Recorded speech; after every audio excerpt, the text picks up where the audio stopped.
দুর্গম পাহাড়ি রাস্তা দিয়ে শেষ পর্যন্ত পৌঁছালাম বিষ্ণুপুরে। বিষ্ণুপুর স্টেশনের প্ল্যাটফর্মে পৌঁছাতেই আমার সামনে একটি দরজা খুলে যায়। আমি তৎক্ষণাৎ সেটির ভিতরে ঢুকে পড়তেই কিছুক্ষণ পর উল্টো দিকে দরজা খুলে যায় এবং যেটি খুলে দেখি আমি এখন প্ল্যাটফর্ম থেকে অনেকটাই উঁচুতে পৌঁছে গেছি। এর থেকে বুঝতে পারি বিষ্ণুপুর একটি মায়াবী শহর। মন্দির নগরী বিষ্ণুপুরে এরকম বড় বড় উঁচু উঁচু ধূপ অনেক জায়গাতেই দেখতে পাওয়া যায়, যেগুলো সব সময় চলতে থাকে।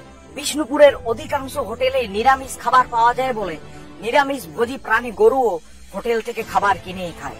আশেপাশে ঘোরাঘুরি করতে করতে আমার সেই সিঁড়িটির দিকে নজর পড়ে, যেটি লঙ্কার রাজা রাবণ শুরু করেছিলেন স্বর্গ অব্দি পৌঁছানোর জন্য, কিন্তু শেষ করে যেতে পারেননি। এই বিষ্ণুপুর এসেই আমি জানতে পারি যে সাফল্যের সিঁড়ির প্রথম ধাপটা পৌঁছানোই বেশ কঠিন, বাকিগুলো তুলনামূলকভাবে অনেকটাই সোজা। ঘুমঘর নামে একটি বিশেষ বাড়ি আমি দেখতে পাই।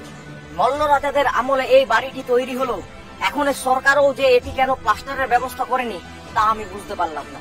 আগেকার যুগে লোন নিয়ে কিছু বানানোর পর ইএমআই ঠিকঠাক পে করতে না পারলে সেই জিনিসটির যে অর্ধেক কেটে নিয়ে পালিয়ে যাওয়া হতো, সেটি এই স্ট্রাকচারটি দেখেই বুঝলাম। বিষ্ণুপুরকে গ্রিনফিল্ড সিটি বানানোর জন্য অনেক পুরানো মন্দিরের উপরে লাগানো হয়েছে এরকম সুন্দর সুন্দর কয়েকটি গাছ। বিষ্ণুপুরে কচুরিপানা চাষ করাটা এতটাই জনপ্রিয় যে এখানের পুরাতন পুকুর তথা বাঁধগুলোতেও এর চাষ করা হয় অবাধে। এখানের মার্কেটে ওপেনলি বিক্রি হচ্ছিল নানান অস্ত্রশস্ত্র। আমি একটি কামান কিনে দোকানদারকে জিজ্ঞেস করি কতক্ষণের মধ্যে পাকিস্তান দখল করা যাবে। এটা শুনে তিনি আমাকে বলেন, সস্তার জিনিস সেবন করেন নাকি দাদা।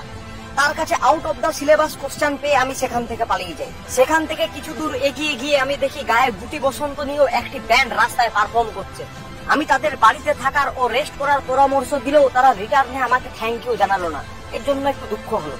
বৃষ্টি হলে এখানে মানুষের পাশাপাশি গাড়িও ছাতা ব্যবহার করে, এই জিনিসটি আমি আগে কোথাও দেখি। পুরাতন শহর হওয়ার জন্য এখানে লাইটের বদলে এখনো লণ্ঠন ব্যবহার করা হয়। আর চারিদিকে নিরামিষ খাবারের দোকান ছড়িয়ে পড়ায় ননভেজ এতটাই বিরল যে মাছের কাটাও এখানে এক্সিবিশন করে দেখাতে হয়। বিষ্ণুপুরে যে পুরাতন মন্দিরই দেখতে পাওয়া যায় তাই নয়, তখনকার যুগে চেয়ারও পাতা রয়েছে বিষ্ণুপুর স্টেশনে। ঠিকঠাক মতো পরিষ্কার না থাকলে এই বাথরুম ইউজ করলে কি হতে পারে তার ওয়ার্নিং দেওয়া আছে বাথরুমের বাইরে।